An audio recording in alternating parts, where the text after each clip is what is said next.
Parts and pieces in cars and how difficult it is to keep the cars on the road every week. And I want to win at Texas more than anything, but I knew that the next option was to have contact, and unfortunately that probably wrecks a race car. So I hate it. I hate it for our guys. Obviously JBMotorsports 1-2 is a great day, but just frustrating to be that good and to not have anything to show for it. So, you know, we'll come here to Watkins Glen, another place where we can have some damage and have good race cars also. So, you know, we'll see what happens. But been watching a lot of the races this weekend just to see how it goes and see what we can do on this tricky road course. All right, let's talk Watkins Glen because there's some giants in the field. How do you not let that keep you from thinking you can come here and win, having SVG and Connor? And I'll even throw Brent Cruz in the mix, even though he's a rookie. Yeah, I mean, look, they're great at it, right? There's no question.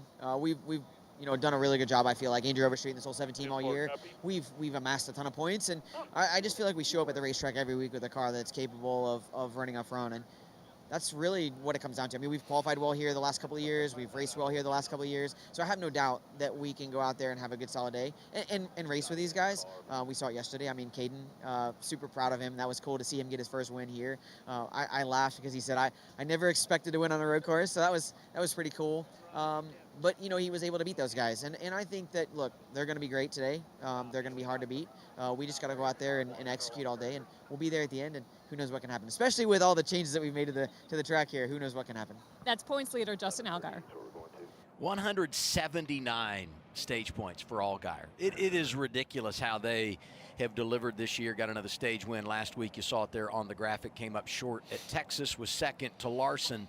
We're going to open the track here. NASCAR has deemed the track in a wet condition, so you have to make sure you got all that wet weather equipment, the wiper and all that stuff is set up and ready to go. But you can use whatever tire you want. And here's the equipment that is required anytime we're in a wet weather situation. You got to have the wiper, the upper and lower rain lights, then the rain flaps, and the defogger. I think just judging from what I see around the track, you're absolutely going to want to be on wets right now. No doubt. You would not be venturing out there on slicks. Some of these cars might just use, you know, for Corey Day, first time here in a O'Reilly car, just see the track a little bit, get some laps, that sort of thing. So I think that's for some of these cars right now. And then if you're more experienced, you know, you might want to see if some of these cars on wets could start to cause a dry line, that sort of thing, and then wait to maybe go out eventually on slicks. No word yet on what will happen with qualifying. It's kind of a wait-and-see mode for everyone at NASCAR to see what happens with the track. And it's not unprecedented that we can go out and compete in the rain. We saw it August 2008, Montreal. Watkins Glen had it 2018. Monsoon race there. So wet. Look at that. Just visibility, none. You hate it for the teams, but it's entertaining This was to watch. interesting. Yes. We did New Hampshire on wets. I was in this one. That was a very unusual experience, but I was so excited to see that happen because I always felt like NASCAR could find a way to put these cars on wets on an oval and to experience that in New Hampshire, and now how it's become more of a thing. I'd love to see, because I think one of the most disappointing things we can have is when we're at a track and we can't put race cars on the track. Racing in the rain is a lot of fun. I think almost every driver enjoys getting to do it. It's just the visibility is what's stressful. And it, you know, if you're in the lead, it's not a big deal. But you see those cars that are 4 or 5 rows back, you're just driving with your eyes closed, and that's where it becomes an issue. And you know, where the drivers struggle is just the visibility and being able to see. What's going on, Kim? Yeah, you see Corey Day out there, one of the first cars to take the track. That's by design. Talked with crew chief Adam Wall earlier today, and he said, look, we're going to get him out there as soon as possible because we rarely get the opportunity to practice in these conditions. Oftentimes, the race will start, then we'll have to put on wet weather tires and try and make our way through it. So he wanted as much experience for Corey as possible in these conditions. And he said, look, we're not going out here to set fast lap. We're going out here to learn and to fill our notebooks. This is the first start in any series for Corey at Watkins Glen. And I think that's super smart, right? You get such rare opportunities to experience wet weather where it doesn't really matter, to their point. You know, if it happens, sometimes it's in a race and, you know, there's a lot on the line and suddenly you're trying to figure this out. And for him to get this chance to be on wet weather tires on a wet racetrack where you do drive it differently, although he is using the normal line. If you were trying to go fast right now, and he's just trying to figure this place out, you would be using some of the outside of the racetrack. You'd be getting away from the normal line because there's more grip on the outside. The asphalt has more aggregate. And so you'd be, you know, just learning the nuances of driving in the wet. It is different in a lot of ways than the dry, but you get so few chances to experience it. We're going to get 50 minutes, but we're going to need more than 2 cars to dry it out. Yeah. 54 degrees and overcast here today. You can see it's just extremely slick. The cold temps. It's going to take a while to dry this out. We're going to have more cars on the track if we're going to get this to, look at that thing, just sketchy. You see those blinky lights on the bottom, Jamie? That's the rear. Yeah, it's the lower lights. Yeah, the lower lights. You were asking. Yeah. One thing NASCAR can do here, and like I said, we have not heard how they will handle qualifying. Here's the good news. If qualifying is to be washed out, because NASCAR, you know, most likely is not going to qualify in a true wet condition. If qualifying's washed out, 38 cars here, so everybody's going to make the show. Nobody is going to go home and be a victim of the weather game. But, you know, the plan is always to go 2 groups of 20.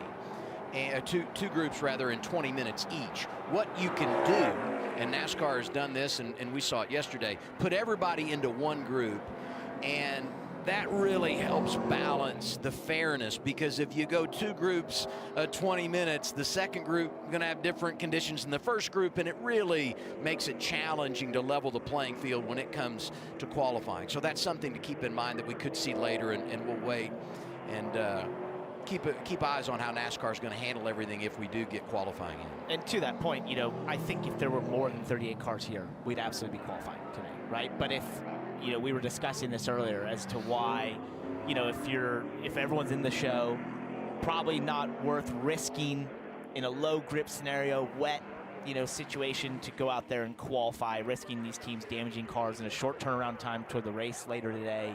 Maybe, you know, save them from themselves slightly and say, hey, we're not going to qualify. You're all in the show anyway.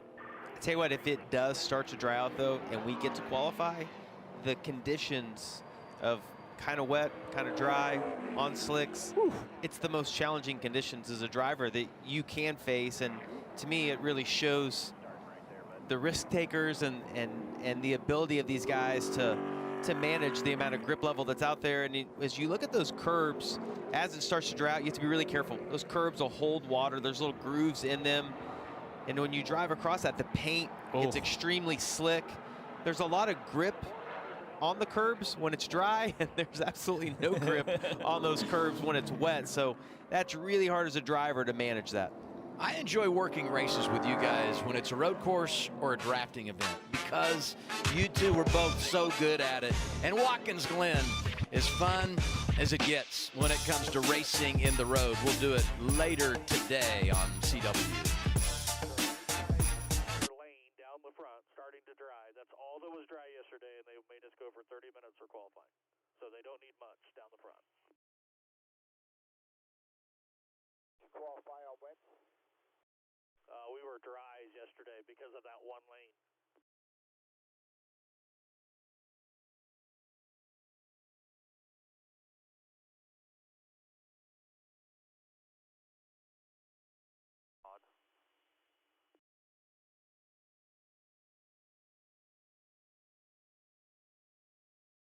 So maybe that's the play. I don't know.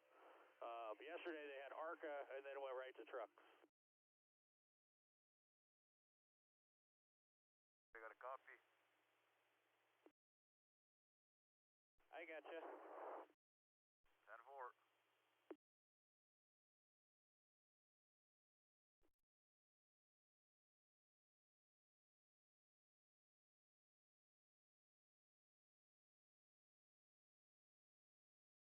Trying to be risky. Some more pace in the braking zones for sure. Car handled fine. I just didn't want to lock it up and get us in trouble for no reason there. So just learning. Yeah, 10-4. You're quick time by 2 seconds right now. Yeah, copy. I think he's just not done it before. I don't know that it's the best lap in the world, but yep, 10-4.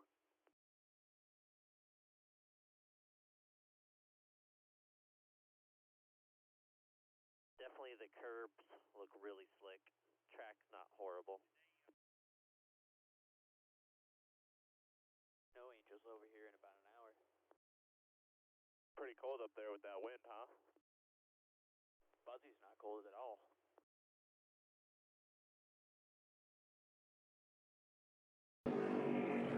You know, when Jamie McMurray talks, people listen. He suggested if we're going to dry the track out, we're going to need more than 2 cars. Saw Taylor Gray and Connor Zilic, who we've chronicled as one of the best in the business, won the last 2 races here. He's got that 1 car out there making laps in the wet at Watkins Glen. He answered the call. When I said more cars, I didn't mean 2 more. Like 34 more. Hey, you can't be greedy, all right? We got Yes, they five delivered. total. We got to get down there and get those guys out. Will Rogers, another one of those that is taken to the track here at the Glen. And to put into context the current speed on the track, you see Connor just wiggling down in the brake zone at turn 1 there.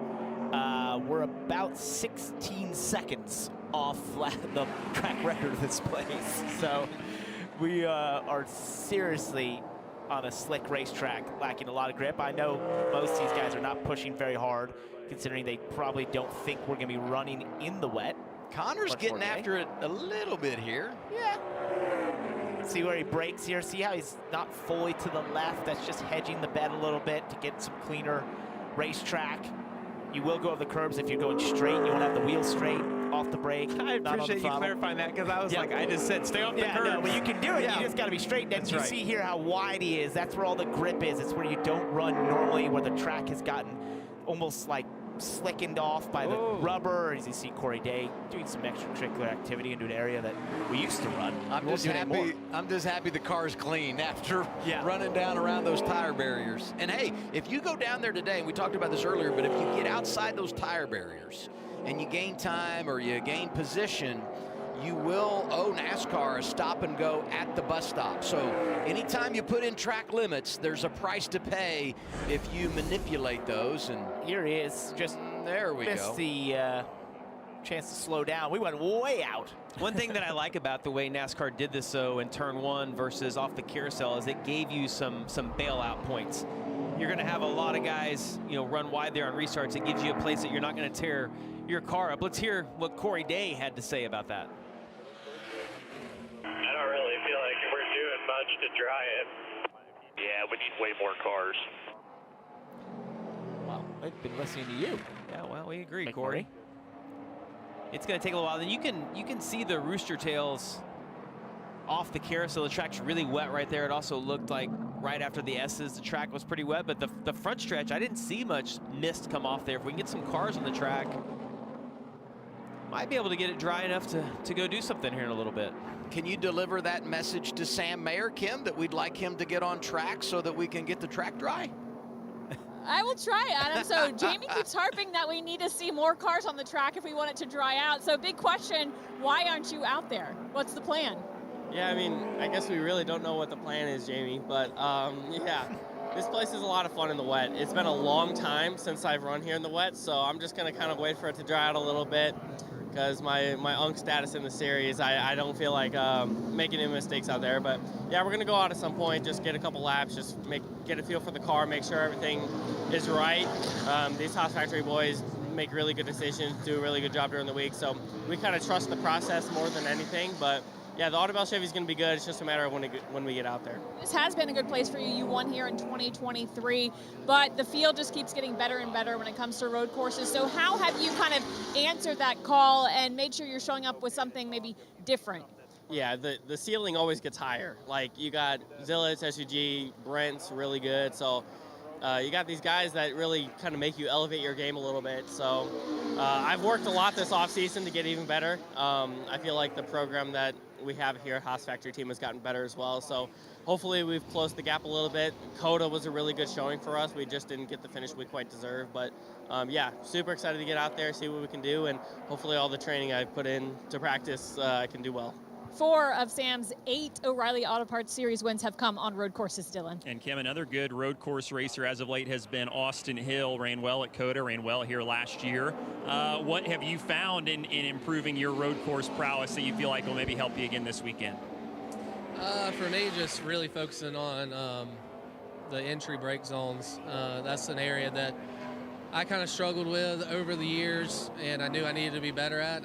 We always have seemed to have a fast finish Chevrolet when we come to these road courses, but just being able to get in deep into turn 1 with a lot of brake pressure, I think that's kind of what sets some of these guys apart, and I feel like I did a really good job of that last year and had a shot at winning the race, at least put ourselves in position. It just didn't work out. So out of all the road courses that we go to, this is probably the one that's at the top of my list of having a ton of confidence at. So maybe we can finally check that box. I've ran 2nd to 5th enough on these road courses. Maybe we can check that box today. We'll see. Today, as we watch more cars, kind of start to go out on the racetrack, and the track, in theory, starts to dry, when's kind of the tipping point of when you want to get out there to try to feel the racetrack out before we hopefully go qualify later? I would say just watching it here, once you start seeing the track get that light coloring to it, that'll probably be an indication that grip's starting to get up and is starting to get dry. So we're closely monitoring that. I kind of wish it was just going to rain all day today. I love racing in the rain, so I'd have been cool with that. But, knowing that it's more than likely going to be dry for the race, there's just really no reason for us to go out there right now. So that's why we're just sitting here, and everyone's kind of in a standoff right now on who's going to go and who's not. Thanks, Austin. Can I just go back to something Sam Mayer said? He said unk status of here, which is a Gen Z term. He's 22 years old. That's not possible. Unk status is supposed to be like you're older, that sort of thing. As we look at an 18-year-old here going through the bus stop. See, that's all right, Jamie. So if you're not straight when you hit the rumble strips and it's wet, that is the reaction that you'll get out of the race car, which is sideways. Yeah, a little bit slick through there. It's fun to watch Connor and Brent. They keep one-upping each other every time they cross the start-finish line, pushing it harder and harder. Hopefully we get these guys to run that kind of pace. It's going to dry out. You see still a little bit wet right there. The whole track's still wet, but when you don't see the moisture coming up, it's a good sign that it's going to start to dry out. The one struggle they're going to have is we watch the 19 exit the bus stop. You see, they're running this rain line through the carousel. That's not the line you're going to want to run if it's if you put the slicks on and it starts to dry out. Austin Green on track in the 87. Will be easy to find him today. He's a really good road racer. When you look at his history, all but one of his career top 10s have been on the road. The only time he finished top 10 on an oval a couple of weeks ago at Talladega. 7th and 11th, and a couple of trips here to Watkins Glen. GovX on board down the front straightaway toward turn 1. Saw him immediately look in the mirror when he exited, just to see like what's my gap behind. Was the car behind starting to catch? So a couple things behind him is nothing right now, but it will be the 17. He just rolled out off of pit road. In the wet, when you're trying to figure out the grip level, you see his hands. It kind of does these sort of jabs the steering wheel right at the apex, and that's just sort of checking what is the grip level, what's my grip level. That's what you use as an indicator in the wet as to how much grip there is. And what's the reason you do that is because you just don't know. You're trying to just find the limit of the tire without having sent too much speed in the corner, and then you end up off the racetrack. You'll do the same with the brake, with the throttle. Your inputs are far more almost refined and a little bit more dull than they would be in the dry, because you just don't have the grip in the race car. So you're almost teasing and sort of just sort of playing with the race car to understand what do I have, what I don't have. As Connor Zilic slips by, and you can see the amount of spray coming off Zilic. That's an indication that we're not quite at any sort of slick tire. Well, that was the section of the track when we were, from the outside, you could see the massive rooster tail come off. You see he's got his wiper on. I'm surprised he's using that because that thing is useless. It's useless. It always just makes it worse. Yes. Yeah, it's like being in your car and having no fluid, and you just put the wiper on. He shut it off. He goes, wait a second, that thing's terrible. But look where it shut off. I mean, that won't bother you. That won't bother you as bad as it. When the problem is, it's a nice thought, but it literally does nothing to remove the water. And if you get any sort of dirt or grime, it just smears it across the front of the windshield, and you're like, well, that was not a help at all. Practice underway, and I would put practice in the air quotes because it's more like, let's just log some laps, see what's going on track-wise. Cruz is the fastest of those guys that have been out. Board of the 87, it looked like going from carousel to 10. It looked like he was getting a lot of rain on his windshield, so I wasn't sure.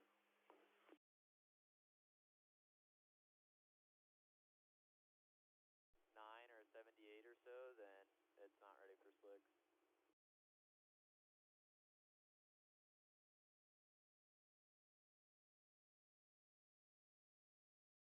But yeah, 1 is still pretty wet. 53 just buried it off in there and almost spun it out. 17 just completely missed it again, so still kind of wet down through here.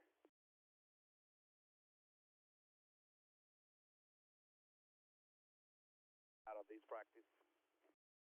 Yeah, 10-4. If everybody rolled right now, the last 10 minutes of practice, you could go to slicks. I mean, we're not that far away from slicks right now, honestly.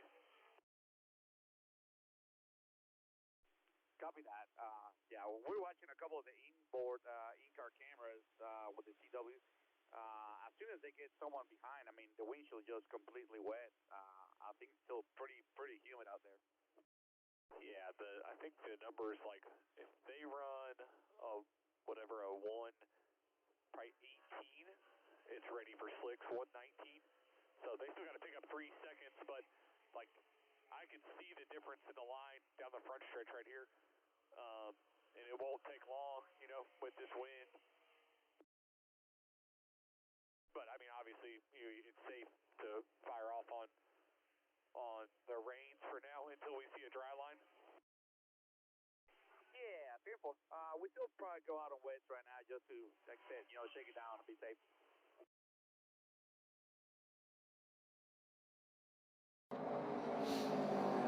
Not quite halfway through the scheduled practice session for the O'Reilly Auto Parts Series here at Watkins Glen, racing later today. Be the 13th race of the year, second on the road. Coverage begins on CW at 3:30 Eastern Time. Carla Metz leading us with NASCAR Countdown Live. And more cars starting to take to the track, and reports are that drivers are getting in their cars in the pit lane, so the track is going to get busier and busier as the time winds down. Here's the 91 Carson Kvapil, balancing 3 different cars this year and making his second start of 2026 under the DGM umbrella. If you go back, Dakota did a pretty good job driving this 91 there in the first road course race of the year. He was really impressive in this car, and obviously it's a partnership with Junior Motorsports in terms of preparation of the car, so it's not like he's in completely foreign equipment, but it is, DGM's crews and pit crews and that sort of thing on there, so it was a great job at COTA. And as I'm looking at the track here, we're starting to see a little less spray, but it is just so cold. And as we go on board here of Austin Green, we're going to see how little grip there is. He's going to lock the rears. That's wheel hop. He shoves it into neutral, then puts it back into second, gets it under control, and drives away. But that is to show you just how little grip there is. He's not even braking probably at 50% of the braking potential you would use in the dry and locking the rear so easily.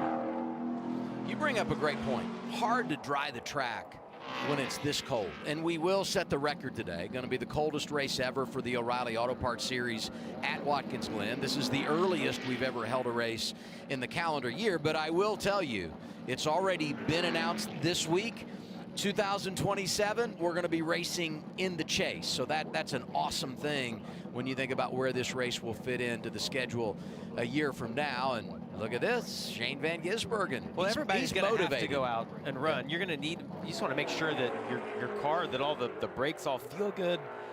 You don't want to start the race if we don't get to qualify and not have run any laps. So everybody at some point is going to need to go out there and at least get a feel for their car. And hopefully if we can get enough of them on the track, it'll start to, we don't have to get the whole track dry. We can have a couple of those sections on the straightaway that still are spraying some mist. If we can get most of the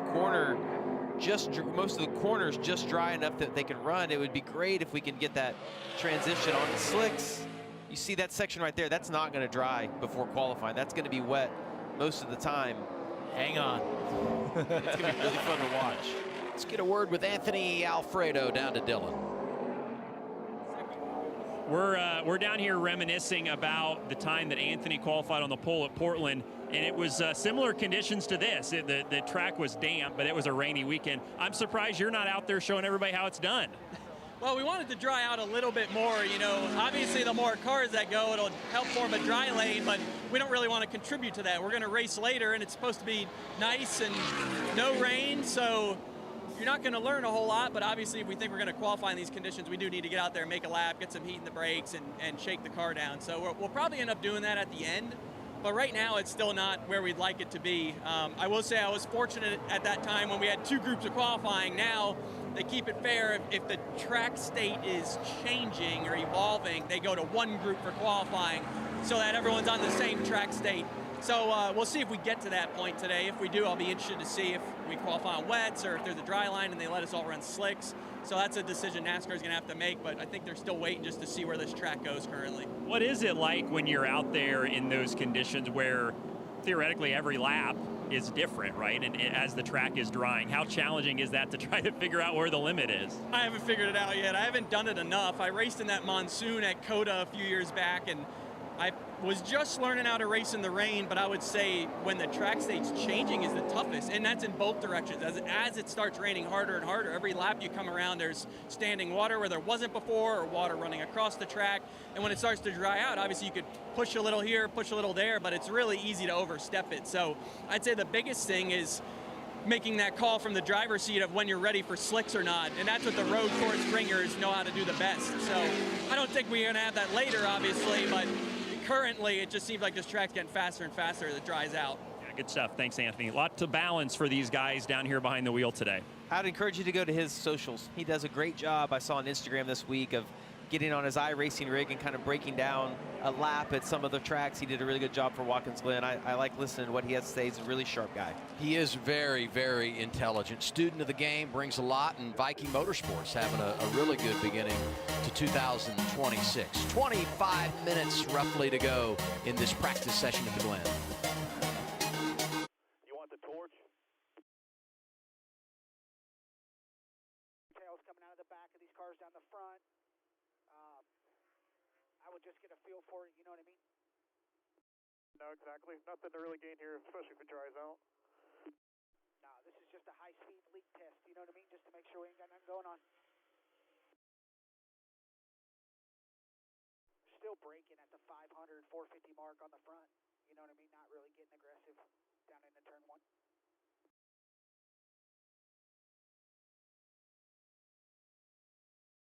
Copy. Good job. Good job, Johnny, back here.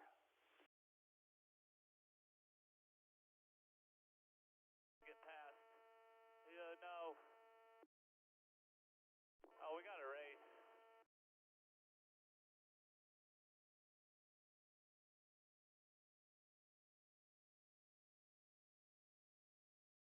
On the track? Yeah. I don't have I mean, I can get my iPad out, but I don't think you're going to go that fast to really matter. But you're clear whenever they're done. Last one, you either want to be fully on it or fully off of it. Don't straddle it. Carousel, you can start a lane up with like a pull down. There are guys starting to use the normal line in the carousel now. Online braking 6, no curb usage. 7 guys are not getting all the way back left for entry and just hedging middle, and then running like a half lane up through 7. No curb on exit. All right, I gotcha. start finish now. You'll have one more off 7. We'll let him go. It's going to be the 92. Then you're clear all the way back to exit of the carousel. There's the 92. I'll get a roll. Nothing coming.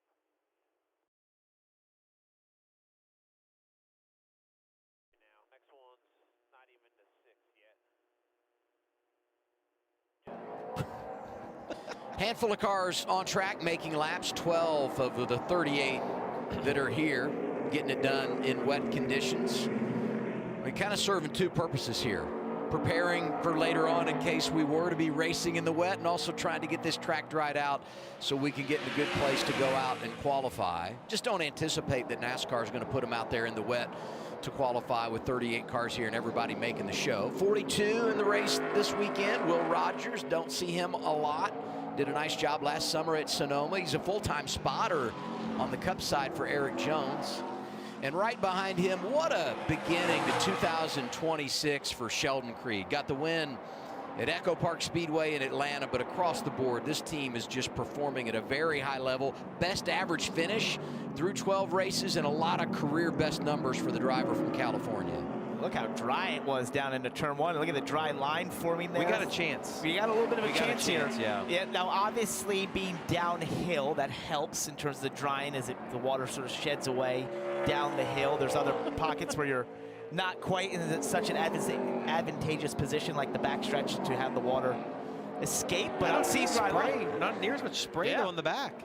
It's happening. I think it's happening. It's transitioning. They're gonna be searching for water here soon on these wet tires, because that's another thing. Once it gets a little too dry, you chunk those soft wet tires and they lose all their grip, because they have these blocks on them that once they lose the edges on those blocks, they lose their effectiveness. But and to put in perspective what the track's done, Corey Day's picked up 3 seconds on this run versus his last run out. Actually is the quickest car on the track. As Creed now picks up, gosh, another 3 or 4 tenths. So yeah, the track it's transitioning quickly right here. Creed just went to the top because he went by the alternate start-finish line. That's something we'll talk about if, in fact, we do go qualifying later on. Let's go back down to Kim.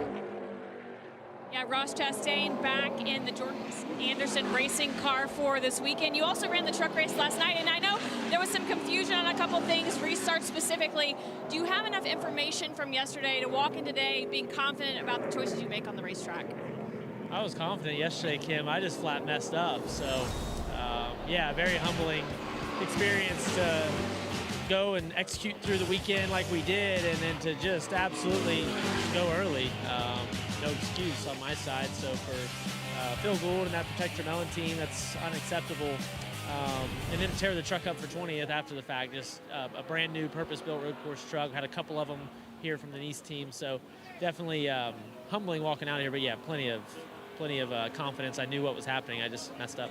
All right, you're not in the race car, haven't been in the race car. Are you going to get in the race car with the 19-ish minutes left in practice? Yes, eventually. Okay. It's very easy to stand out here and be confident about how fast you can go, and I think the track's drying quickly now with more cars, but I cannot put into words how slick it was to start, like when the 17 and 26 went out at the start. Like, it's indescribable how slick that was. So I will gladly let everybody go. I had more grip in the TMT gravel Corey whenever I was there a few weeks ago than they had at the start of this practice. So for Jordan Anderson and this Jar team, yeah, we're patient. We'll wait. Can you put it in layman's terms? So the average driver that's watching, just the average person that drives their personal car, what's a situation that might feel similar? Like a hydroplane? Ice. Or ice. It's like ice on summer tires, or ice when you don't have Goodyears on your car. All right, there you have it. Thank you, Ross. What a plug. What are summer tires? Well, there's summer tires and winter tires. My tires are the same all year long. Yeah, because you live in North Carolina. Summer Jamie. tires. We don't change them out of my You're place. from Missouri. But Hey, there's up that, in the Northeast, we have all sorts of tires. There's that alternate start-finish line between 5 and 6. SVG just went to the top, and here he is at the restart zone as you enter turn 7 and make the right-hand turn back to the start-finish line. So let's follow up on Kim's conversation with Ross and go through I mean, one, here's the imaging from yesterday to today. They've updated things and added some paint to make sure that it's easy to see. But I want you guys to kind of walk us through what we saw yesterday and maybe some of the visuals that create a challenge for these drivers when you're coming to that restart zone. Well, they've made those lines just a little bit wider. As you look right here, these two sets of lines here, they've made them just a little bit wider than what they had yesterday. You know what? Here's the thing. With what happened, does it look that much different? Well, I would tell you, this is spot the difference. I would have found another can of paint, I believe. Yeah, I think so. So yeah, what they're trying to do is with the orange here. This is the most important thing, I feel like, for the drivers to know that they're actually in the restart zone, or what you have on the outside wall on the inside. Yesterday, it seemed like drivers felt like this wasn't clear. It was, you know, as they've moved this restart zone back towards turn 6. It just wasn't very clear for them as to where the restart zone really was. They even added like this little bit here of highlighter, you know, green to try and help out. So I don't know. That looks better to me at least. Well, and I mean, to me, I don't agree with the call that they did on Gio yesterday. I for years, for as long as I can remember, everybody would go just a little bit early before that restart line. That's the advantage you have, and I think you should have an advantage if you're the leader. But the timing of Butterbean hitting him and then him accelerating, he got that penalty. Now in Ross's case, Ross took off two counties before they got to the start-finish line, so that was a little bit different, and he knew that. So little, you know, two totally different situations. But based on what we saw yesterday in the truck race, these guys are going to have watched that. I don't sense we're going to see an issue again today. This is cool on board here. Sammy Smith getting to see his footwork. There's a lot of that around a road course. Well, especially when it's wet like this, you see him modulating both pedals. Then as soon as you feel like you can get to some grip, you see him go full throttle. No problem accelerating up through the gears once you get on the straightaway. And then you see the braking here. He's going to stay on that brake a long period of time. Oh, I think we're slowing down. I think we're quitting on this lap. That's why. He jumped up to 6 there. That was, might want to pick up the pace there. Yeah, I was like, hey, buddy, that's a long period of time to be on the brake. That's going to be a problem. You know, it's interesting, though. He changed crew chiefs in the offseason, and Corey Shea, who was the signal caller for the 9 last year, went over to the 8, becomes a full-time crew chief. First time in his career he's been full-time in that role. But if you think about where the 9 ran last year, a lot of time on road courses, and they enjoyed a lot of success. Wins with SVG, Daniel Suarez, and now I'm not saying that Corey's more well-suited to go have success on the road, but it's nice to have a guy on the pit box that has been able to go out and get it done like he did last year. Definitely, but personally, I feel like these tracks can be very heavily dependent on the driver. There's only so many knobs the crew chiefs can turn on these race cars. What's that? I said, you're crushing my story well, here. no, but what I'm saying is there's just so few knobs they can turn. At some point, it's just down to basically what rear spring you choose, and then it's up to the driver to extract speed out of these. Let's take a listen to the 9's radio. Yeah, it's going to dry very quick. All good. I'm a little bit left-hand down on my steering. If I could adjust that would be nice, please. Okay, copy that. We'll do it. It almost might be ready for slicks at the end. That's a good sign. That's what we want to hear. Yeah. And to reference the left hand down on his steering, what he's talking about is essentially when you put the wheel on the spline on road courses, sometimes what happens is the wheel at center can almost be a little to the left or a little to the right in terms of where that mark is, the orange mark on the wheel. And it's because of the way the front ends are set up in these race cars, the team can actually adjust that spline technically a little bit and try to center up so that your wheel feels straight when you're driving straight. Look down at our bumper. This guy, William Sawalich, went to 4th. Zilich jumped to 3rd. Preston Pardis was inside the top 5. He's now 6th. Brett Cruz quickest right now at Watkins Glen. And I'm going to drop you to T-dub right here. I come in quick now. You might go slicks before the end of this thing.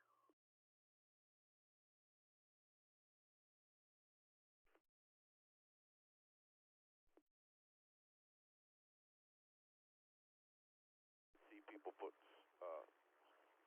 dries on.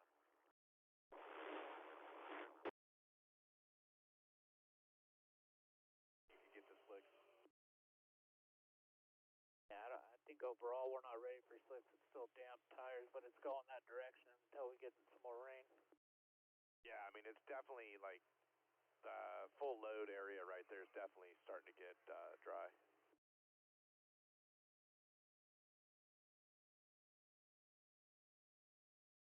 Even pit road's starting to dry a little bit, and there's not been much traffic.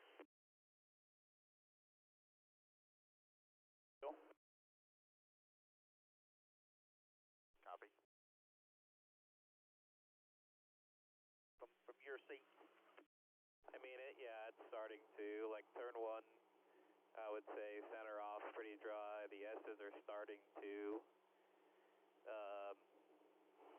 The bus stop, I feel like has decent grip, but isn't like a clear dry line yet.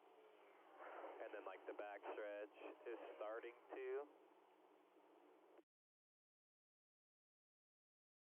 Here at the same time. Copy that, and Tyler's going to check that, make sure you have the oil pump belly and all that stuff in the motor. Yeah, I mean, I don't know if you guys can see it on the video. It happened twice heading into the last corner, maybe down the front to it, like jumped out of gear, but not actually out of gear and not making. O'Reilly Auto Parts Series on track here at Watkins Glen. It's practice. Got 11 minutes left on the board before we would reset for qualifying. A couple of things are possible. We're not 100% certain that we're going to qualify. I haven't gotten that word officially from NASCAR, but starting to point in that direction based on what we see in the track, the speeds that these drivers are putting up, and the comments that we've heard on the radio from all these teams about what they're seeing. So we feel like that could happen. In the meantime, go out and get in as many laps as you can. Brandon Jones is on track. So is 41 of Sam Mayer. Kim talked to him earlier. Really, really good road racer. He is, and he's one of the first I've seen actually running the preferred line that you would in the dry through the carousel. Everyone else I've seen actually way outside what would be the rain line.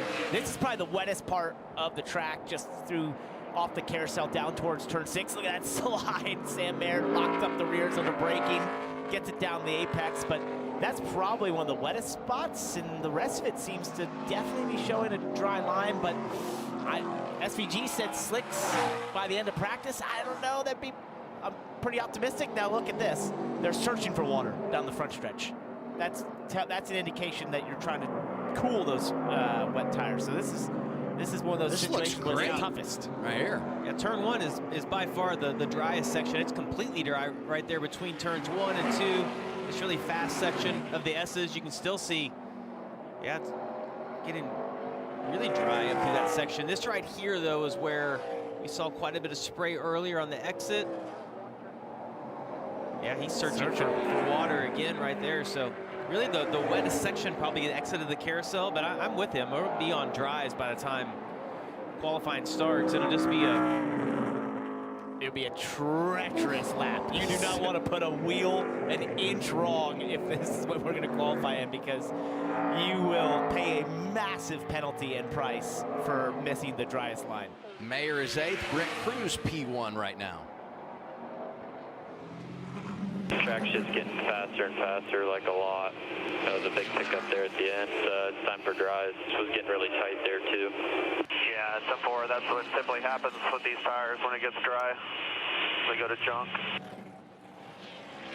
But we're within, we think, 9 seconds of what we're going to run probably for a pole time right here on the wet tires. That gives you an idea of how dry the track is. Dylan, what do you have on the 19? Well, I thought it was interesting. You know, earlier Brent had a specific request for something that they changed on that car, and that was a smaller steering wheel. So, Parker, I think you said it was you had a 14-inch steering wheel on. They went to a 13-inch steering wheel, which basically just allows his movements inside the car to be smaller while also keeping the steering wheel straight. So I've driven one stock car in my entire life, and I don't know how big of a change making a steering wheel smaller really is, but I just thought it was interesting that for somebody of his age and his experience level in these cars, that was what he requested, and he knew that would make a difference, and clearly it's worked. He's gone back to the top of the board, but just really impressive again from Brent Cruz as he continues to show what he's capable of behind the wheel of the 19 car. Dylan, that is fascinating because personally, I've always run the 13-inch. It's basically the smallest wheel you run in a stock car. You ran that on an oval too? No, just on the road course. Oh, I was just saying, road courses. that's what I was just curious, like if because it's personal preference. Yeah, it's like, entirely personal preference. Now there are teams. Now that is a wheel for going through tech, by the way. You would never drive that's that. off a John Deere. That is for the teams because we run such small wheels these days. The teams have these tech wheels to help turn the car while pushing it through the garage. But the reason I find that fascinating is it is personal preference on the wheel, and Zilich getting a lot of curb right here. Look at all that. Wow. Now, that is just how basically violent, brutal those curbs are. Splitter going over those curves. That much movement goes to the car. But the, I just find that interesting that they would even not have anything but a 13-inch, especially considering Brett's background in karting and all those road course racing he's done. The only thing it would tell me is occasionally teams, well, they want to run different steering boxes, that sort of thing, will try different size steering wheels in an effort to sort of change some of the front end geometry and that sort of stuff. But I think going to the smaller one is probably the right choice. First time we've seen the reigning champ on track, Jesse Love, out in the tune making laps, looking for his first victory of 2026. And was really good on the road earlier this year, Circuit of the Americas, getting his best ever finish on a road course, was 4th in that event. Really good first lap for Jesse Love. Ran a 1:20.46, just about a second off the pace. First time out on the track, getting a feel for it. It'll be fun to see what he can do right here. Kind of got an idea of what that grip level was, and man, you continue to watch the gray of the track evolve. Keeps getting better and better. I saw the front tires in that car turn as far as they would go in turns 1. They talked about how tight the balance is on these wet tires once the track starts to dry out. Jesse Love won the ARCA Championship 2023, and en route to that title, he won right here at Watkins Glen. And you know, if you look at the clock, we're showing 6:20 to go, and the schedule coming into the day was 50 minutes of practice and then 2 groups of qualifying 20 minutes apiece. I think we all know if we do qualify, NASCAR is going to go to 1 group to make sure everybody has a fair shot under the same conditions. And I would say the possibility still exists that we add time and just continue with this practice session and not qualify. NASCAR has not decided yet. Jesse Love may very well want to go out and qualify. We saw him flip across that alternate start finish line, and he goes to the top now. Yeah, Corey Day as well. See that down in the 1:18, so getting within 8 seconds of what we think we're going to be if it were completely dry and on slicks. Hey, we just got word from NASCAR there will be no qualifying today. We're just going to extend the practice session. They were in a box here because there's a lot of people that were comfortable where the track was going. There's some guys that are inexperienced that maybe aren't as comfortable. And so NASCAR has said, you know what? We're just going to extend the practice time. We'll practice for another 45 minutes or so, 12:15 Eastern time, and then we'll reset and get ready to race later today. And if you weren't with us earlier, the good news is that you had 38 cars here. Everybody's going to make the show. We're not sending anybody home. This will put Raja Karuth on the pole, but what it also does is it means that SVG and Connor Zilich are going to start outside the top 10. We've now updated our clock, another 41 minutes of practice for everybody. Man, I get it. I know NASCAR is probably thinking in what their thought process is, you know, if we went to qualifying, the track's going to change so much in the session. Well, Alfredo referenced that just a little bit ago. It's going to be possibly unfair, but damn, I wanted to see some qualifying. This is, you know, as a driver, these kind of conditions, variable conditions, you look forward to this sort of thing, the opportunity to sort of do something special, to display your skills in a, you know, unusual situation. And qualifying to me in the conditions like this, it's just a cool thing. But I get being smarter. I'm just the driver in me would sit here and be like, damn, I want to go. But you know what? Look at Brent Cruz. He's on a run of top 5 finishes, series regular. So that means he's going to start inside the top 5 because he performed so well at Texas last year. And I referenced that SVG, Connor Zilich are both going to start outside the top 10. You know, typically qualifying is a tremendous setup to what you see in regard to results. And if you look at the numbers here, you know, last 15, 16 races, starting on the front row, starting on the pole is where you need to be. Maybe not going to be the case today because of how spread out some of the best competitors are and where they will start this race. Shane Van Gisbergen leading in practice right now. Connor Zilich 5th on the board and out of the car right now. Like you said, these tires are going to be cooked. Our next option is let it dry out a little bit and go out on dries in just a little while. Yeah, we can wait a little bit. Okay, you see all these drivers jumping out. We saw Brent Cruz get out. You see Zillage out.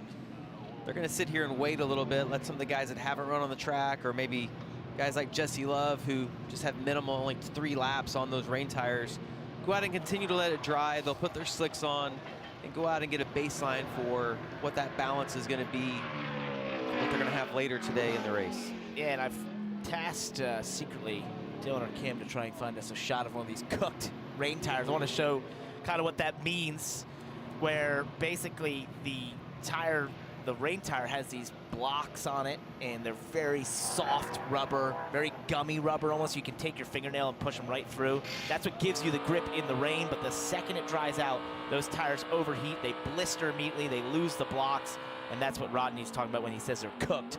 Once they get to where they've lost those blocks and they're kind of blistered, they have no grip. There we go. So, all right. You can see sort of the feathering of the rubber here. If you look real close, oh, well, they're rolling it away from us. Hey, guys, stop rolling that thing. What are you guys doing? Hey, you know we're trying to shoot this deal? Come on. All right, so right here you can see kind of, oh, okay, never mind. I was going to use my telestrator, but that's not going to happen here. Anyway, that is a cooked rain tire. There you go, Parker. Oh, Rodney, it's standing still. So, yeah, you can see the feathering, these blocks, they lose their edges. When they lose their edges, they basically lose all their grip, and they start to chunk. That one doesn't look that bad. It doesn't look terrible, but they get way worse. Significantly worse than that. Oh, there you go. We figured out we don't have to be live. We can actually just freeze it. Had So way what I was too much talking coffee about this was morning. the edges here of these blocks. These are the blocks. This is a block as well. And as those edges get dull, they basically start to lose a lot of their grip. They lose their effectiveness in the wet, and then as they chunk and they start, you see right here some chunking and feathering the tire, they start to lose their effectiveness even in the dry. I just hate that we lost our hand model, Rodney Childers. And yeah, this is where they go in their next life, and that is to be a wall They'll be down tire. at turn 1 or off of turn 5. More practice coming up on CW. Glad you're here. Only because I love you.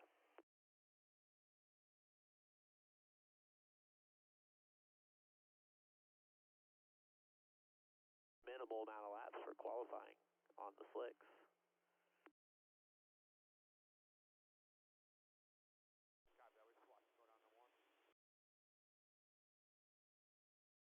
Dry.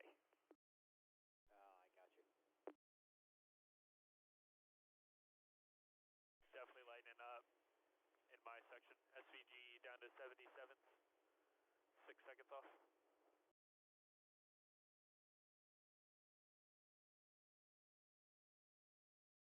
Higher than yours, that run. It definitely was. Well, I got out there and I'm like, I kind of went 80% through the S's just to feel like the kind of grip the high speeds are going to have. I wasn't really worried about the low speeds, and I was like, shit, might have a little more grip than I thought. Honestly, this state is always like the sketchiest, because like one corner you feel good and there's grip, and then the next one is all wet, you know? Yeah, I'm with you. I think it's close. I don't know if we'll get all the way dry. I think a lot of people are shutting it down. Here, and I don't think it's ready by any means. Yeah, 10-4.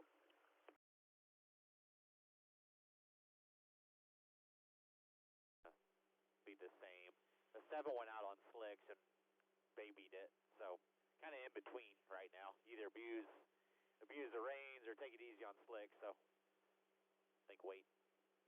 Corey will probably agree. 35 minutes left still. Yeah, 10-4. I'm just going to hop out. We'll wait for the last, 10, 15 minutes and go. 20 minutes. I'd like to be on track around 12. It goes to 12:15, right? Yes, sir. Yeah, 35 minutes, 12:15.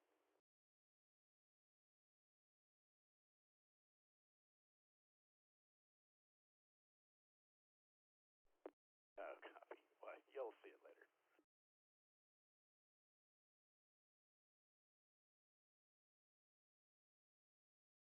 Sure, in the race when you get traffic or have people behind you, but qualifying, yeah, I'm not sure. Probably split the difference. Yeah, copy. That was the only thing that kind of went through my head. Like right now, that entry area is going to stay wet because everyone's using that wider entry? Probably do it. Think so? I mean, yeah, I'd say it'd be better than it is. Yeah, 10-4. Chew up either. Yeah, you're all clear. Only one out there. Green here, down here. They had the in-car up with the nose from the 18. It was kind of confusing. We were turning right, going left.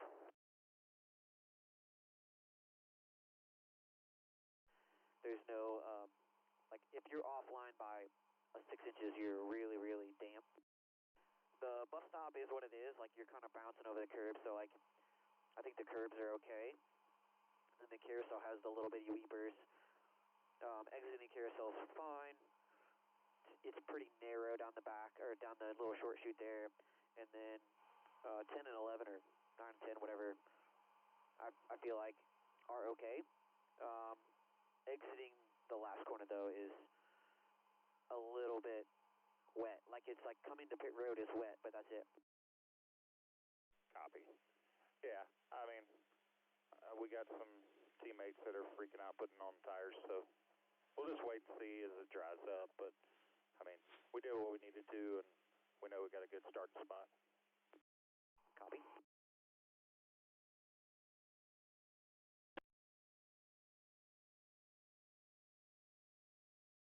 Doing everything else, like interior, throttle, all that stuff? Yep, I am. I like all that. Okay, good.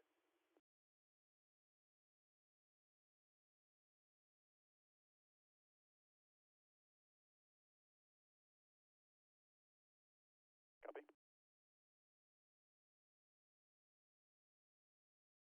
By the window.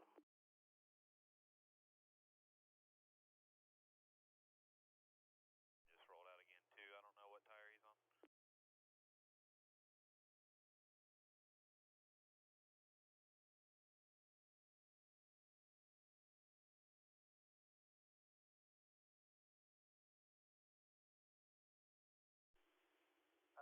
Yeah, both rears have chunks, like they're maxed out. Okay. To get totally dry, but I don't know.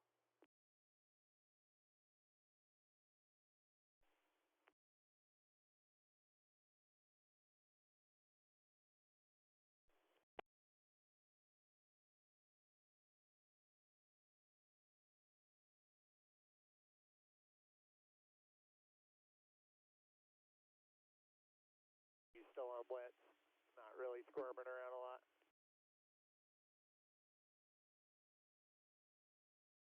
Got you, and he said it's just barely a lane. He said the slicks are okay, but if you get out of groove anywhere, you're, you know, in wet, so that's why they were hesitant.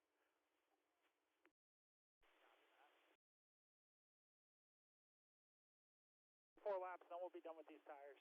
We'll get some dries on and be ready to make a run towards the end. We won't go right back out on dries. Okay. Nothing inside here. Brake fans on here, brake fans on.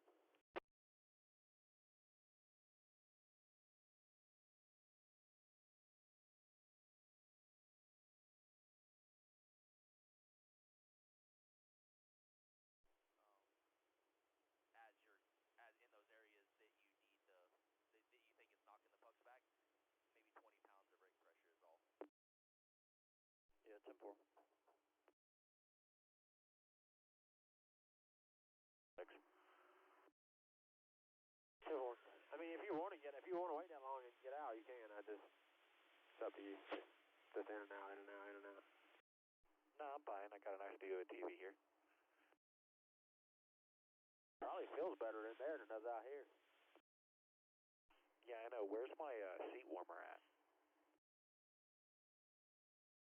Oh, if you run longer, it'll get hotter. If they should have dried, weathered the rear shocks and things.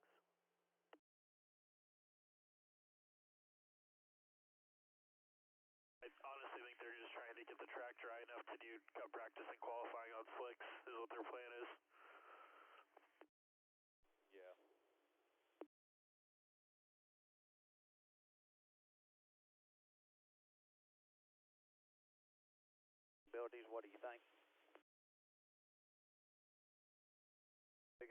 Eddie's got some adjustments for you. Tyler wants to look it all over again. Nobody in your mirror.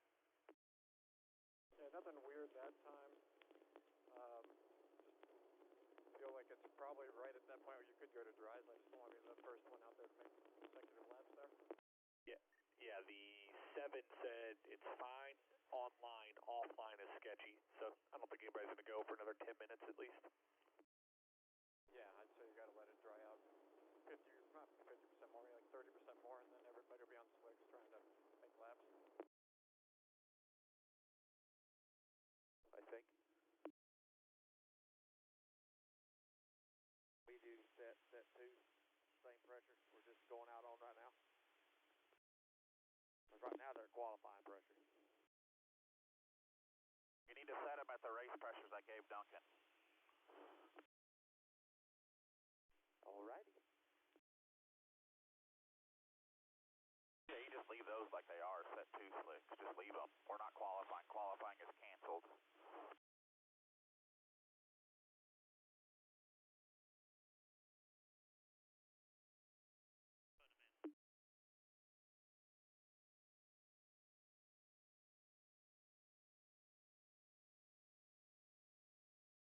Issue that we had before. I wonder if it was like a battery thing. It's the only thing that would make sense.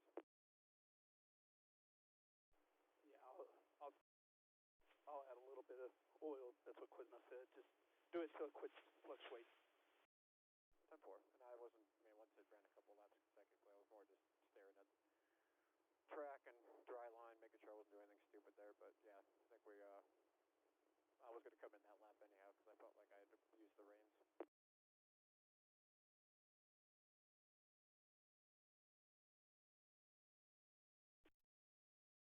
Copy that.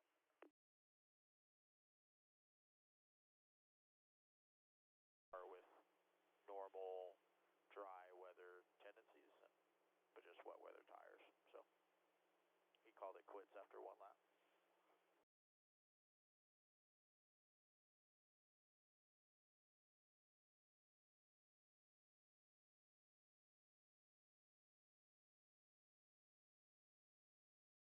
All right there. I mean, I went half-ass. 2 of the 4 tires still have stickers on them. Yeah, that's what I'm saying. That's 7 wins in the first 12 events of 2026 for Junior Motorsports King of the Road. Shane Van Gisbergen wins it at Circuit of the Americas. The comeback kid, he gets the Phoenix hat trick. Justin Allgaier, a winner again in the desert. Kyle Larson wins here at Las Vegas Motor Speedway. Justin Allgaier, he does it at the track too tough to tame. If you're the competition, the last guy you want to race in this situation is Allgaier. Justin Allgaier hits the trifecta. Let's go, boys. Another one. Heck yeah. It's out of turn 4, checkered flag. Connor Zilic wins at Bristol. Go, baby! Kyle Larson now pulls away from Justin Allgaier. He'll see the checkered flag for the 2nd year in a row. 7 wins, 4 different drivers have got it done. And when you look at the comparison, because 2025 was just remarkable for Junior Motorsports. So you go through 12 races and do the side-by-side, better in every category. And like half of their starts this year have resulted in top 5 finishes, which is just amazing when you consider how many entries they've had through 12 races. And I thought, as we went into this year, they couldn't top last year. That's what I was going to say. I know it's on camera and on record at Daytona. We were asked that question. I was like, absolutely not. That was an incredible year that cannot be topped. And sure enough, they were like, hey, watch this. Parker, you have no idea what you're talking about. Hold my beer. Yeah, hold my beer and watch this. And sure enough, here we are. Look at this number. I mean, That's 10 crazy. straight on the road, Jamie. That's Crazy. nuts. Yeah, and they've been so fortunate, though, to have, obviously, Connor Zilic and SVG be a part of that. Allgaier is also a really good little road racer. I don't know that he gets enough recognition because of the ability of some of these other guys. Sam Mayer's a few of those. Sam Mayer's a great one. He was on his tear then. I'll tell you, though, my favorite win, and I don't like picking favorites. It's a dangerous game. Daniel Suarez, when he won at Mexico City, was, gosh, that was just amazing to witness. And you know, if you remember, he destroyed the car and had to come from the back, and it's like, oh, this is not going to end the way that we would have hoped, because he was, you know, such a big part of promoting the race and all of that. And then for him to go out and win like he did was really, really cool. That was impressive. I'm glad you remember it, because I know I was there, but I don't remember much. I was on about all the cold beds. It was damp that weekend too, you know? Yeah, that was crazy down there and all the side-to-side hits. But Suarez did a great job coming back for that issue qualifying.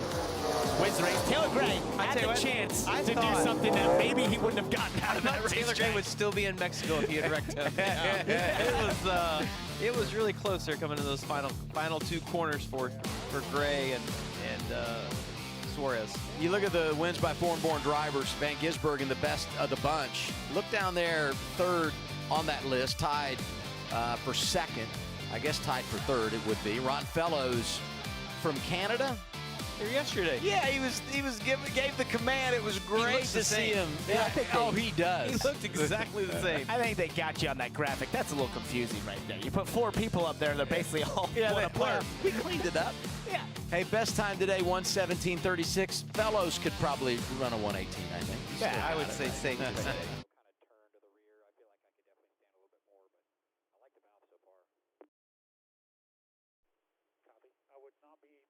To go another round to the rear.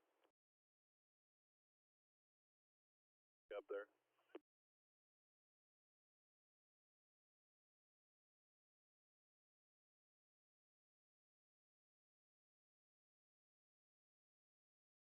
Okay. Something's pretty small. Like some soft foam. Okay. Maybe hold up your fingers how much thickness you want for Josh. We'll let him walk over there and look at it.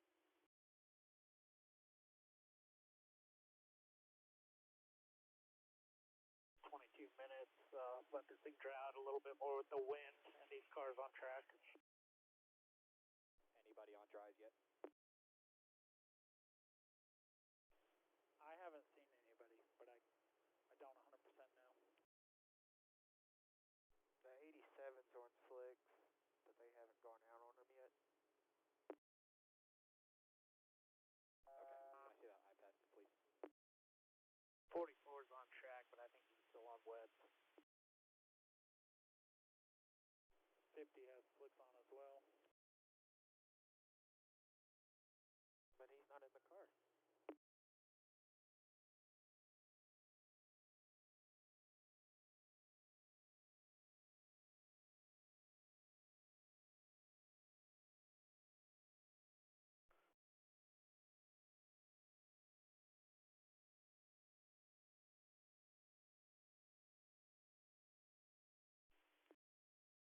Yeah, that's what I noticed on TV too. I didn't see a whole lot of dry line there getting into the bus stop. It looks like from about 4 all the way up the hill there into the bus. Back at Watkins Glen, just over 21 minutes remaining in this extended practice session. Catching up with more drivers, we found Sammy Smith, who is 12th on the board right now. So what were the conditions like when you were out there, and what did you learn about the track and your race car?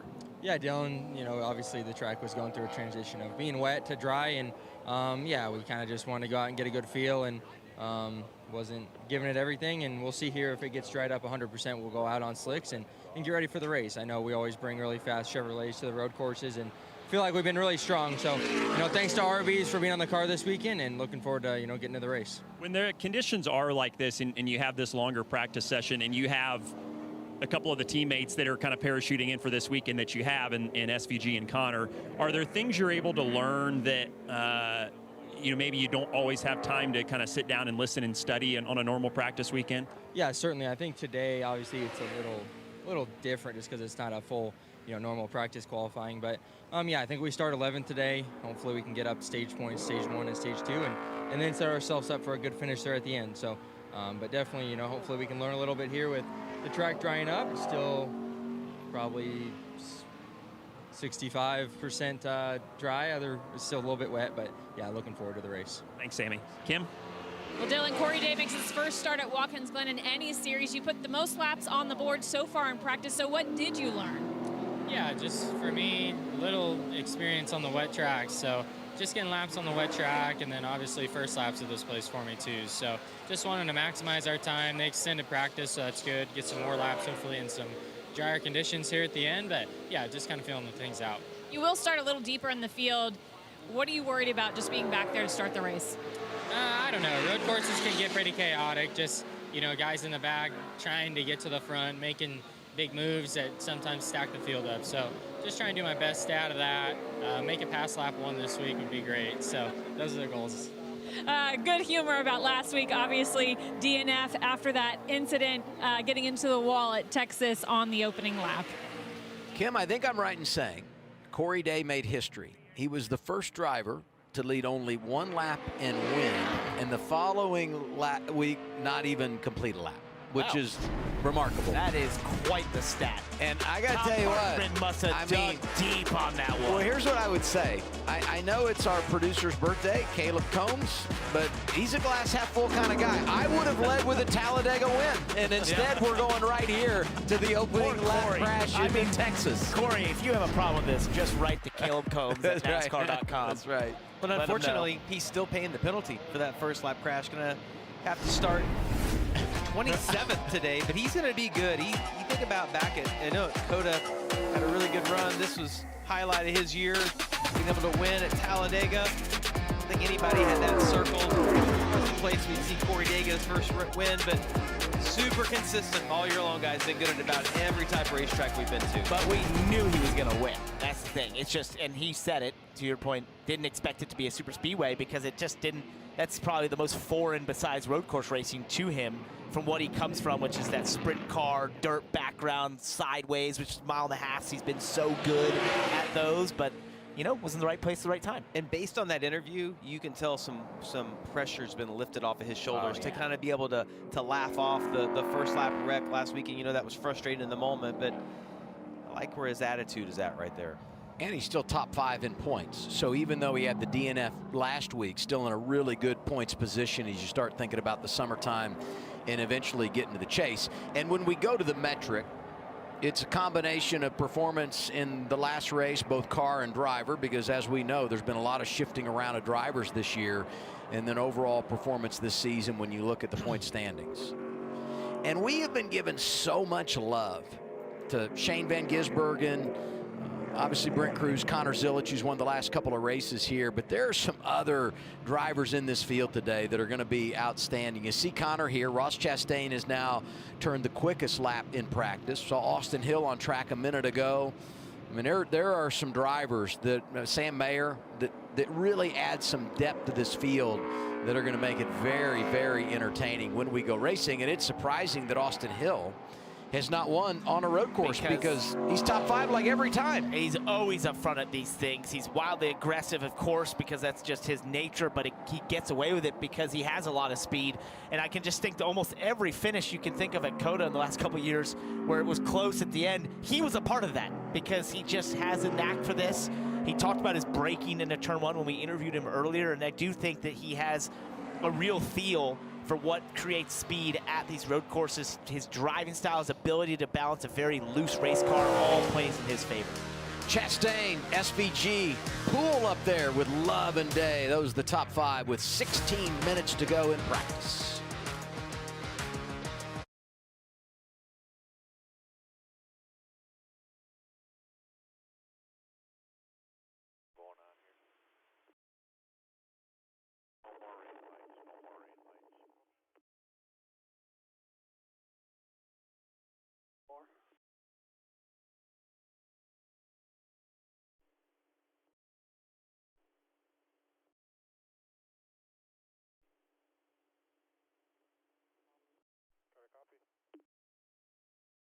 I got you. You got me?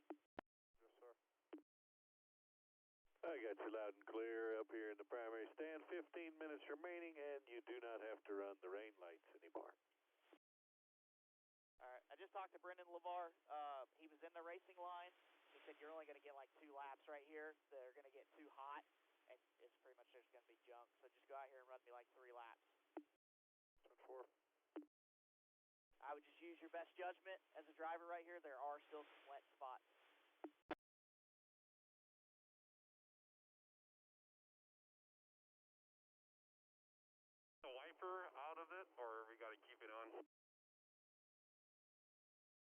Okay, you can run without the light. No, I know, but for the wiper, do we got to keep it like in the windshield, or we can unscrew it? We'll keep it. We'll straighten it up. Faster, 7556. He's P1 right now. It's about a second faster in Chastain. 21 on slicks. Needed on pit road to get some gap here, so you're all good. Stop now. What you want to do on fans here? Yeah.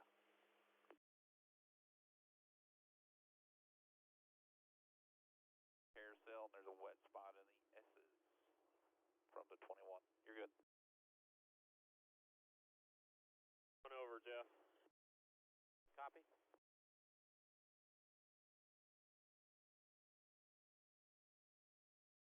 Before first lap slips. All right, I'm good when you are.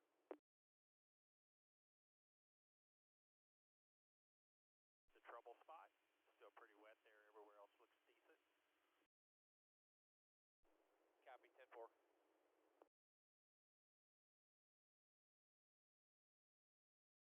That one here, right side, you're clear. You know, not ready in the carousel, so you just have to creep through them, you know what I mean, and then run the rest of the track.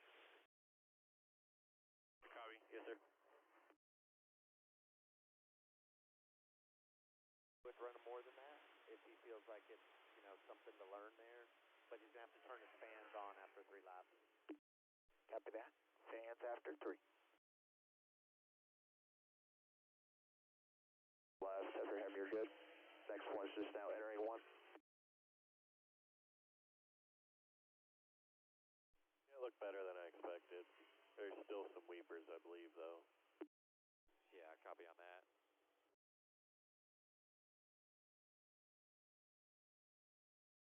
Taking to get a little bit quicker, Harry. They're about 3.5 seconds slow off the pace.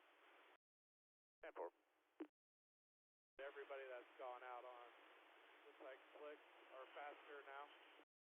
Copy. We rolling right now or waiting? Wait 1 second. Got 12 minutes left. In the middle of the bus stop, but from the choose line on, it's dry. It's a 5. That was a lot of static there, Dad. Couldn't hear you. Only the right side tires are good through the bus stop, and Okay, copy. is good.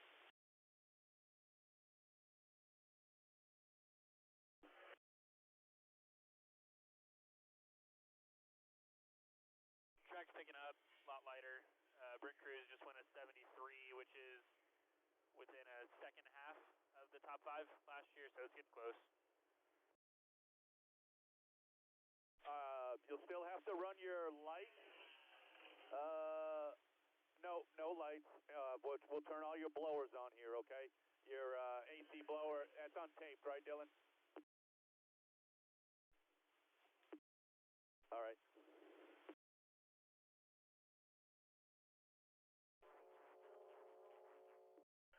He's rolling. Pretty sure that just changed our plans there.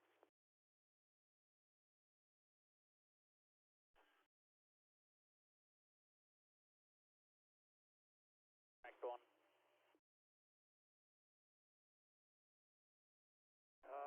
You know, like turn 1 and carousel, I'm just kind of losing the nose a bit.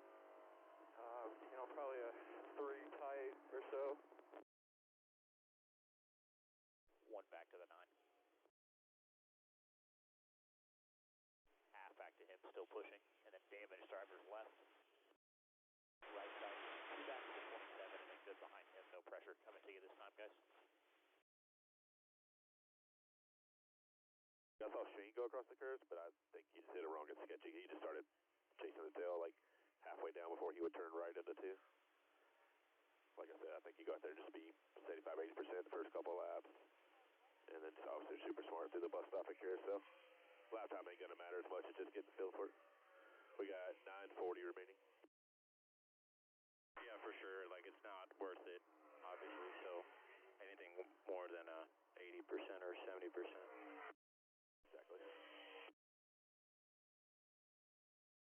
going to be irrelevant. It's more just getting a feel for these tires and just make sure everything still feels good.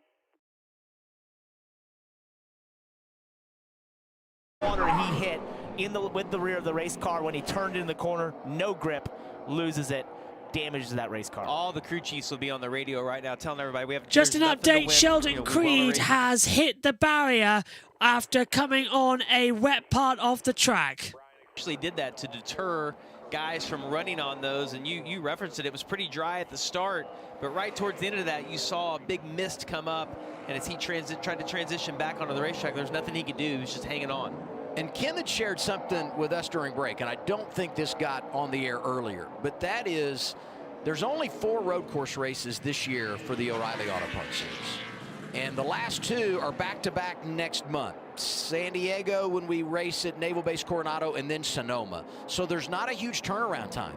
And a lot of these teams have only got 1 road course car built just because you're not going to use it a lot. And with the turnaround being as quick as it is, you want to leave here today with a car that's in really good condition. So that report from Kim really starting to rear its head now with Creed getting banged up a little bit. I bet they try to fix that.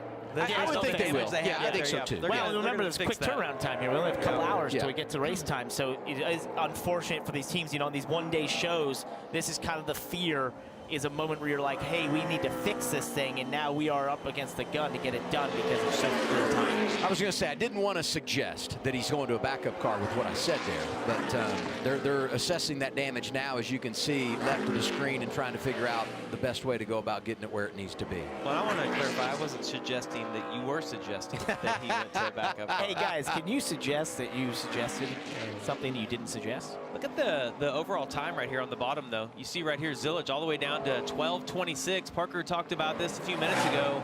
We thought low 12s, maybe mid 11s would be good lap times for where they are right now, and they're not able to use all the racetrack because everybody that saw what happened to Sheldon Creed is not going to be using those exit curves until they know that they're, but he's going to get off it quicker. Except for Connors. Well, he got off it quicker. He didn't stay on it. That was the key there. That's so brave, knowing what happened.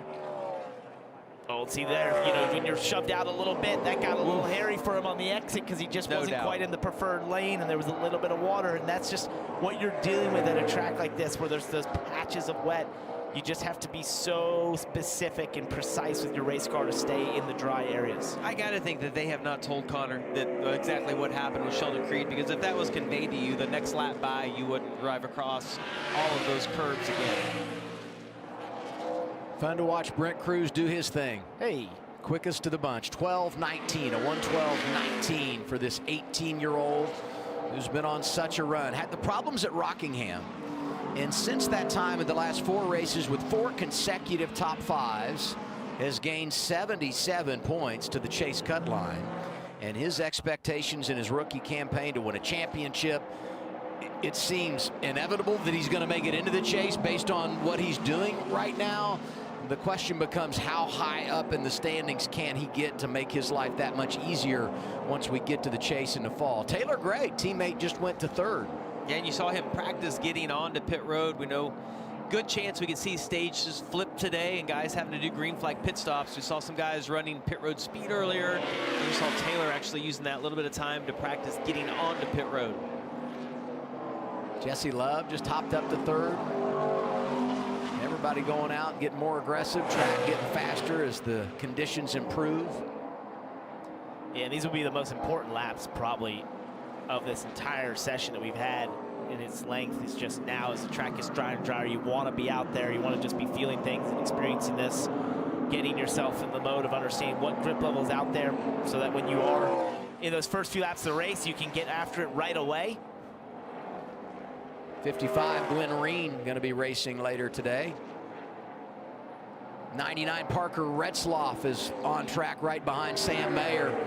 Talk about performing at a high level. You know, we don't think of him as a road course guy, but because of how he performed last week at Texas, going to have a really good starting spot today, and on a run of 4 top 10s in the last 5 races. And the only time he didn't finish in the top 10 is when he got involved in an accident that fell in his lap the opening couple of laps at Kansas.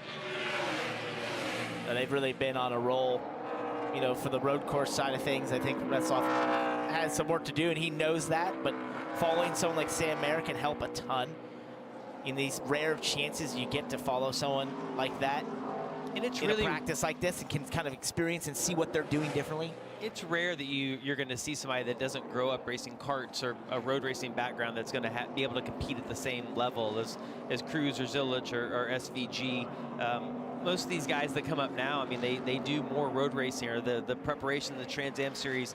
It's just a different level of learning and you know, just the preparation to get to this level is different than what it was before. Retzloff only one career top 10 on the road. There's his teammate, 96 Anthony Alfredo. He's never finished in the top 10 on a road course. 92 this weekend is not Josh Williams. It's Alex Gwinnett driving for DGM.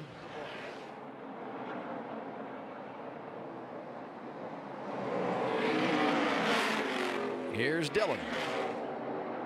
Well, just was down here monitoring the 00 situation, just chatted with Sheldon. He confirmed exactly like you guys said, just got crossed over the rumble strips, and that was all it took. So they do not think they're going to have to go to a backup car. They have one if they need it, but the initial thought here is that they are not going to have to go to one, so they should be able to repair this. I think he hit it fairly straight, like backed in fairly straight, so it just kind of shoved everything forward. So if they can repair that bracing and get a new deck lid and bumper cover on it, I think it should be okay, but Sheldon will have his work cut out for him later this afternoon. You guys spend a lot of time on Twitter, X? Not as much as you, but not as much as me. Right, that's fair. Monitoring the situation. If you do spend a lot of time, it's pretty funny. Use a phrase that Dylan used. Oh, yeah. Something you do on Twitter. Is that a crutch phrase? Yeah, well, it's a phrase in Twitter, monitoring the situation. It's what people do. So I appreciate you, Dylan, doing that for us down there of Sheldon Creed. Anything for you, Parker. Yeah. Yep. We're all here to serve, and in most situations, we're doing something to serve Parker, I would say.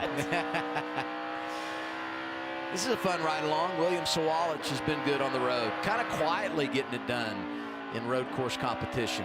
Got involved in that big crash here coming from the carousel to turn 6 a year ago.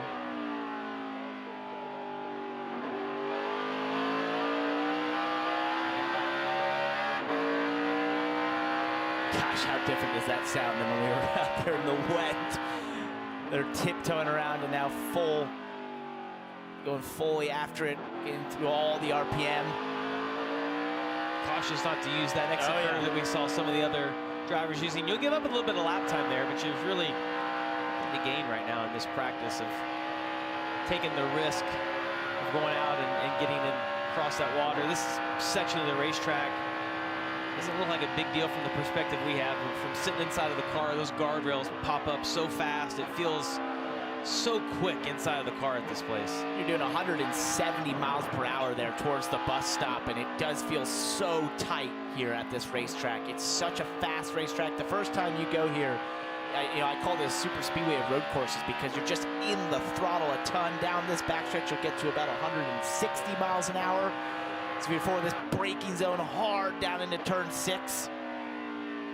Down to second gear, you'll stay in second towards the last corner. And this corner is all about just trying to get it load up quickly and feed the throttle back to it on the exit. An early run back to the throttle to get the biggest run down the front stretch.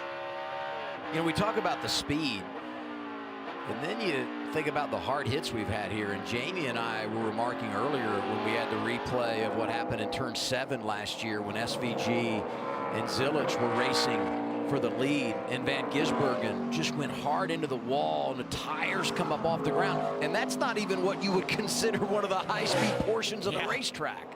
In NASCAR, we talk about Daytona and Talladega and these massive wrecks.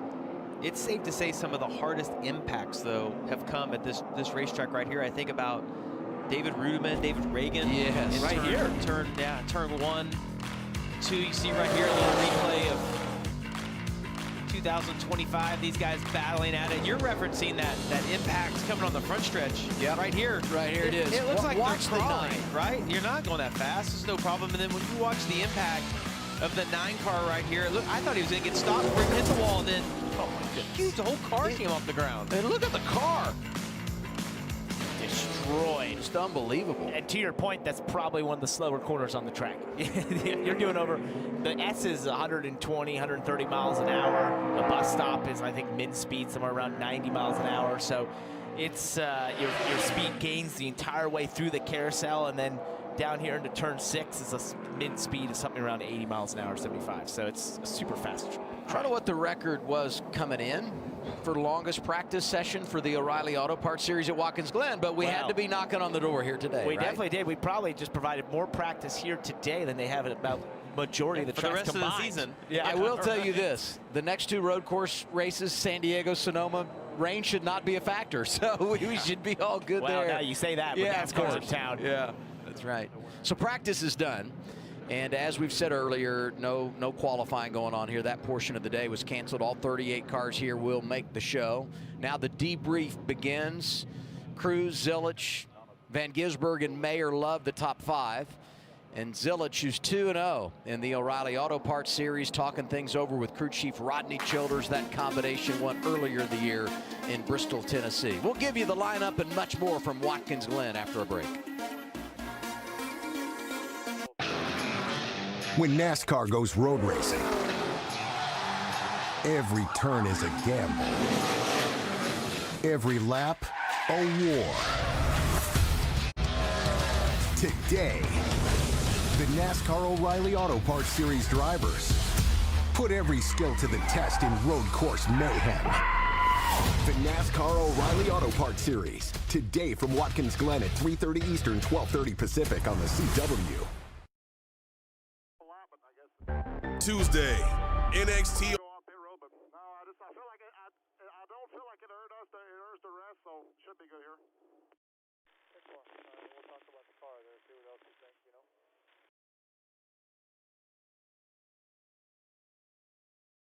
I think the back is just kind of coming around on me. Not like straight line braking, but like when I'm having to trail with wheel input, like I can